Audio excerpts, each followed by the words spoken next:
அவர் ஒரு படத்துக்கு 250 கோடி சம்பளம் கேட்டாலும் கொடுப்பதற்கு தயாரிப்பாளர்கள் கியூல இருக்கிறாங்க.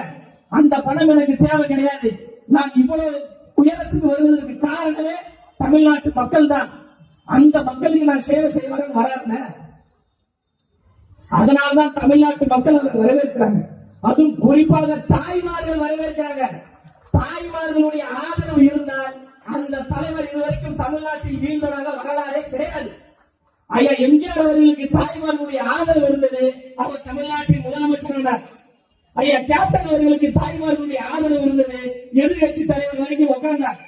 ஐயா எம்ஜிஆர் அவர்களை விட, ஐயா கேப்டன் அவர்களை விட அதிகமாக தாய்மார்களுடைய ஆதரவு தலைவர் தளபதி அவர்களுக்கு இருப்பதால் 2026 தவிர்க்கவே முடியாது. அவர்தான் தமிழ்நாட்டின் முதலமைச்சர். எந்த கொம்பாதி கொம்ப நினைச்சாலும் தடுக்க முடியாது. நீங்க ஆலமரமாக இருந்தாலும் சரி,